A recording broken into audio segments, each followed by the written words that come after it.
And we will be moving Jews in days, not weeks. You start writing up your train schedules. Schubert Quintet in C major. The Adagio will tear your heart out. And tell the Governor General to expect my call. Have we helped your problem? Yes, I hope so. This is Plausibly Live. Every year, around or on this date, January 20th, I make a point of watching a specific film. The film is very unique, cinematography-wise, and all those things that go into the science and the technology of making a movie. It's a very unique film. Certainly not like films that you watch today. I think it's a masterpiece, almost Shakespearean, which is, of course, sensible because almost all of the actors in the film are longtime Shakespearean actors, master Shakespearean actors. The movie uses very long shots. It's very unusual. Most average shot length in today's films, 7 to 10 seconds. This one will go on for minutes. The sets are solid. They're not replaceable or movable. And it has a very unique feature that took me probably 3 or 4 watchings to figure out what it was that was in the back of my head that was going, this is different. The name of the film is Conspiracy. It's from 2001, stars Kenneth Branagh, Stanley Tucci, Colin Firth, Ian McNeice. Actors that you would know from other films. And it is based on an event that occurred on January 20th, 1942. The name of the movie, Conspiracy, draws from the idea that there were many people involved in what was about to happen. It wasn't just one guy saying, do this. It was a conspiracy. It took many people to do this. Ultimately, the movie is about the Wannsee Conference, held over lunch, January 20th, 1942. The thing that's weird to me about not weird, odd, unusual to me, and it took me, as I said, 3 or 4 watchings to figure this out. This was before, IMDb became a regular thing in my repertoire. There's no soundtrack. There's no music. There's no score underneath it. It's just, boom, there it is. It's very much like watching a play. And it isn't until the end of the film where a singular piece of music is played. And it's Schubert's quintet in Schubert's string quartet. Schubert's string quartet in C minor, quintet in C minor. I'll get it out one of these days. And it's specifically the second movement, the Adagio, which will tear your heart out. From a purely cinematographic viewpoint, this film is very interesting, very good. And yet at the same time, it's horrifying. It's a terrible, terrible thing that's happening. But it is portrayed great accuracy based on 2 things. The 1947 discovery of the minutes of the meeting, hidden in one of the people that was there, his files. And in 1962, when Adolf Eichmann, who was there, was put on trial in Israel for the murder of 6 million Jews, he at length spoke about this meeting, his interrogators, and what went on. The movie itself is fantastic. I recommend it. It probably has the highest recommendation I will ever give a film. But at the same time, don't go into this film thinking you're going to be entertained. Go into this film thinking you're going to be blown away by things that are happening, the special effects and all that. None of that is there.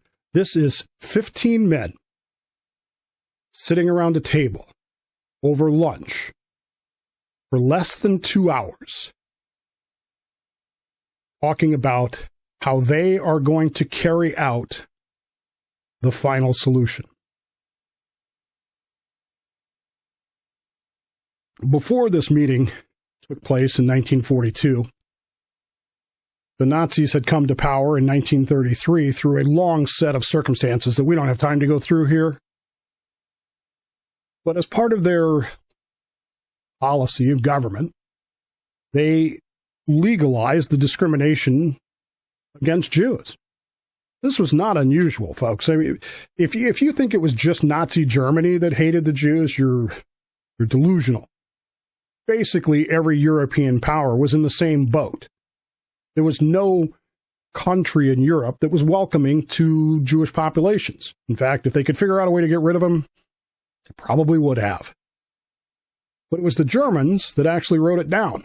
They put it into laws. They put it into policies. And at first, they simply encouraged Jews to leave the country. Just go somewhere else. We don't care where you go. The problem was, nobody else would take them. And that, by the by, includes the United States of America. The United States of America found itself passing laws restricting the immigration of Jews to America. And some of those laws were supported by organizations that still exist today. And those organizations participated in the limiting of the number of people that could come to the United States. This actually leads to one of the comments that's made, and it's in the film, it's only tangentially referred to, but it actually is a comment that's made publicly elsewhere. And that is that none of these countries want these Jews, including the United States. But we're better than all of you, the Germans said, because at least we're honest about it. At least we say it. You guys just pretend to turn another eye. You say it's this, that, or the other, and you prevaricate about it. We tell you the truth. We don't want them here. In 1935, the Germans will pass what are known as the Nuremberg Laws. These are the legal framework for expunging Jews from German society. But even the Germans, God bless them, are PR-oriented. They understand that if they put these Nuremberg laws into effect now in 1935, there might be some blowback. And so they actually work into these laws that they will not take effect until after the 1936 Olympics. You remember Jesse Owens et al.? After they go into effect, Jews are forbidden to partake in society. They're expunged in legal ways. People can't marry Germans cannot marry Jews. Jewish women under the age of 45 can't work for a Jew. Can't be citizens. So forth and so on. And of course, in 1938, you have Kristallnacht, a night when Germany seems to lose its collective mind.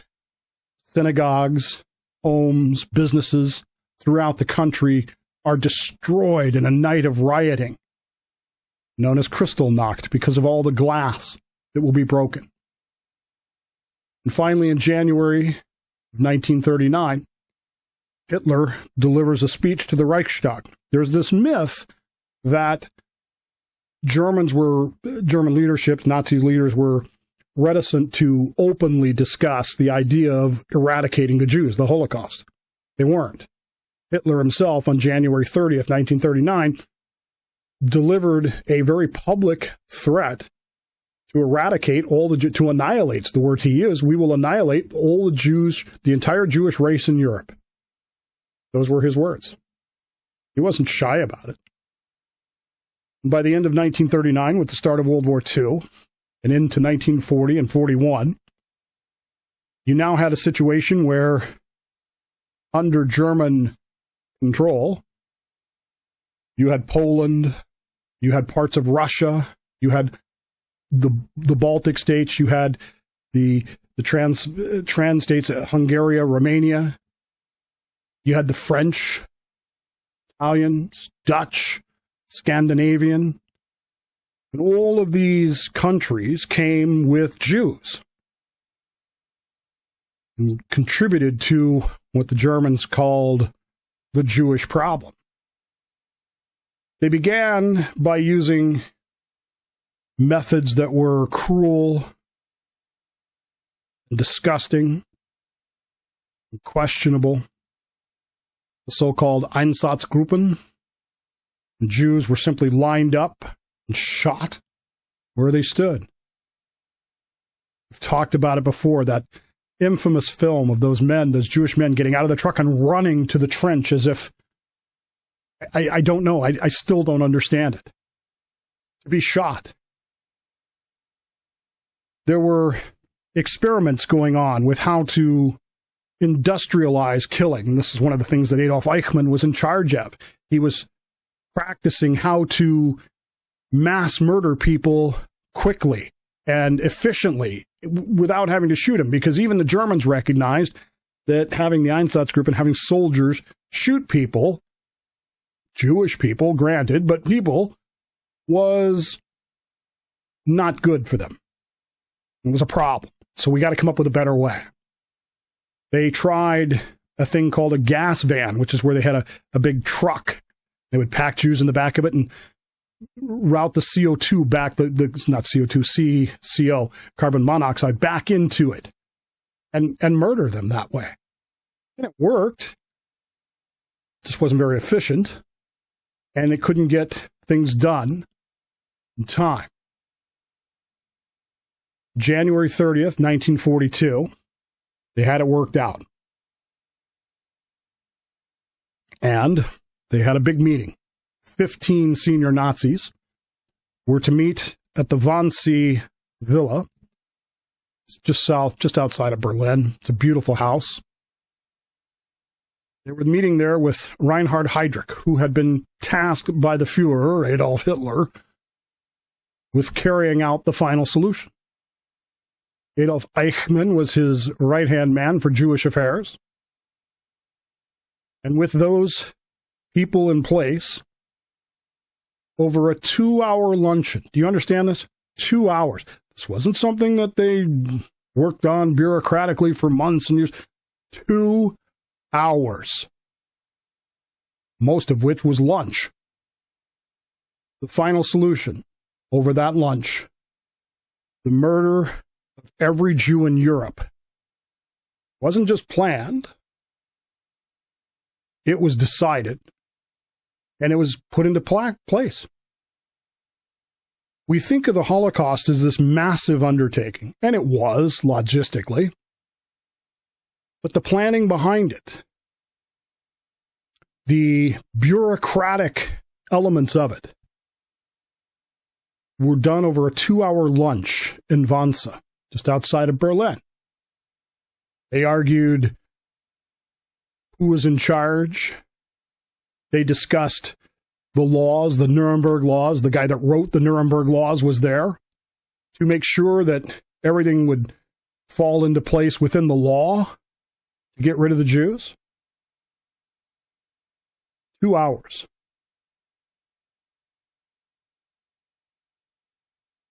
We think today of ourselves, this could never happen again. There's no way. But it was so casually done. It was so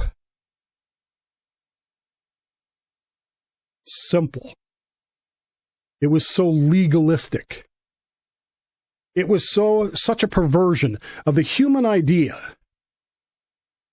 that it makes me wonder Could we stop it if it happened again? More importantly, would we? That's the real question. As I sit here today, January 20th, 2023, 81 years to the day after the Wannsee Conference, where these men met, discussed these things, I wonder so many things. And I watch that film every year. By January 20th, in the week leading up to it, I guarantee you I've watched that film at least twice. Again. Why? Because even I have to be reminded of how casually evil it was done. This wasn't raging madmen, spittle-emitting, two-stepping, jackbooted thugs. These were professional lawyers. Virtually every person in that room was a lawyer. These were people who rationalized and debated and discussed to make sure that everything was being done, all the I's were dotted and the T's were crossed, that it was perfectly legal. Because in their eyes, since nobody in the world wanted these Jews, must be okay. We're just solving the world's problem.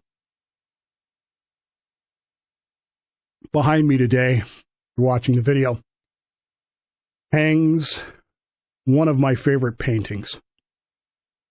I'm not big on modern art. It's not my thing. As most of you know, I prefer impressionist art, which this is, but it's a little more modern for my taste, but it captures something. It is a transposition, a comparison of two events. In the foreground, King David whirls before the Lord, his joy fully expressed as the Ark of God is brought into Jerusalem, as we read in the Tanakh. We read in 2 Samuel about how he rejoiced and danced and whirled before the Lord as the ark was brought into the city of David. He sacrificed, and the joy of that moment so overwhelmed him that even the king was dancing with all of his might in the presence of Yahweh, Adonai, Hashem. And in the background of that painting, the trains arriving at Auschwitz, the horror of the Holocaust transposed against the joy of the Ark's arrival. We spend this day, I hope, January 20th, remembering the evil that was done this day 81 years ago today. If you happen to be listening to it this year. If it's next year, it's 82. 1942, this day, this was set into place. We remember the lives destroyed in the name of evil. But we also remember that Hashem, God, ultimately sovereign. And he will redeem his people. Even in the time of Wannsee.